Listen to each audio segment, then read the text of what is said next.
আমি অলপ স্পীডত আছোঁ, গুৱাহাটীৰ পৰা আহিছোঁ, আকৌ গুৱাহাটী বেক কৰিম। আমাৰ কাৰণে স্বাভাৱিকতে আজিৰ দিনটো এটা ঐতিহাসিক দিন হৈ থাকিব যে এই আঁচনিটো অসমত যেতিয়া লঞ্চ কৰিছে আমি অন্যতম অংশীদাৰ হ'বলৈ সৌভাগ্য হৈছে। মই মাননীয় মন্ত্ৰী অশোক সিংঘাল ডাঙৰীয়াক ধন্যবাদ জনাইছোঁ যে এই অনুষ্ঠানটো শুভাৰম্ভ কৰিবৰ কাৰণে দুলীয়াজান বিধানসভা সমষ্টিৰ জুটলিবাৰী চাহ বাগিচাৰ দৰে এটা ডাঙৰ চাহ বাগিচাত এই অনুষ্ঠানটো আয়োজন কৰাৰ কাৰণে ধন্যবাদ জনাইছোঁ। দুলীয়াজান সমষ্টিৰ জুটলিবাৰী চাহ বাগিচাত পাইলট প্ৰজেক্ট হিচাপে স্বাস্থ্যৱান শ্ৰমিক যোজনাৰ আমি শুভাৰম্ভ কৰিছোঁ আৰু এই যোজনাৰ এই আঁচনিৰ তাৎপৰ্যটো হ'ল যে কেনেকৈ সকলো শ্ৰমিকক চাহ বাগানত কাম কৰা সকলো শ্ৰমিকক আমি স্বাস্থ্যৱান কৰিব পাৰোঁ।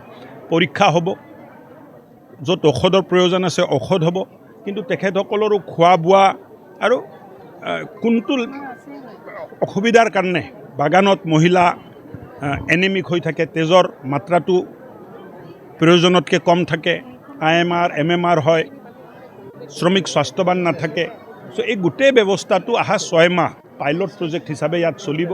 তাৰ কাৰণে ৰাইজকো লগত লৈ, চাহ শ্ৰমিকসকলকো লগত লৈ তেখেতসকলৰ মাজত আৱেৰনেছ ক্ৰিয়েট কৰাৰ কাৰণে তেখেতসকলকো এই গোটেই প্ৰগ্ৰামত অংশীদাৰ হিচাপে লোৱাৰ কাৰণে আমি এটা যোজনা বনাইছোঁ আৰু মই ভাবোঁ যে এই স্বাস্থ্যৱান শ্ৰমিক যোজনাই অহা দিনবোৰত অসমৰ 800খন চাহ বাগিচাৰ শ্ৰমিকসকলৰ জীৱনত এক নতুন পোহৰ লৈ আহিব পাৰিব।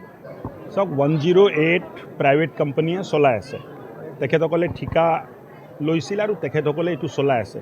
চৰকাৰৰ লগত 108ৰ ড্ৰাইভাৰ বা চালকৰ লগত কোনো পোনপটীয়া সম্পৰ্ক নাই। এইটো ব্যক্তিগত খণ্ডত চলি থকা এটা কোম্পানীৰ কৰ্মচাৰীহে তেখেতক।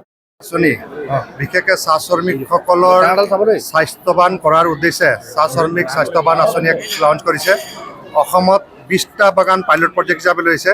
দুলীয়াজান বিধানসভা সমষ্টিৰ জুটলিবাৰী চাহ বাগিচাত আজি মাননীয় মন্ত্ৰী অশোক সিংঘাল ডাঙৰীয়াই আৰম্ভ কৰিছে, মই ধন্যবাদ জনাইছোঁ। আৰু মই ভাবোঁ যে আগৰ চাহ শ্ৰমিকৰ চিন্তা আৰু এতিয়া পৰিৱৰ্তন হৈছে, চৰকাৰৰ চিন্তা পৰিৱৰ্তন হৈছে। এতিয়া চৰকাৰ নিজে শ্ৰমিকৰ ওচৰত যাবলৈ চেষ্টা কৰিছে আৰু এইকাৰণে মই সকলো ৰাইজৰ সহায় সহযোগিতা কামনা কৰিছোঁ। এইটো এটা অভিলাষী আঁচনি, আমি নিশ্চয় ছাকচেছ হ'ম। আৰু এই আঁচনিটো দুলীয়াজানত আৰম্ভ কৰাৰ কাৰণে আমাৰ মাননীয় মন্ত্ৰী অশোক সিংঘাল ডাঙৰীয়াক বহুত বহুত ধন্যবাদ জনাওঁ।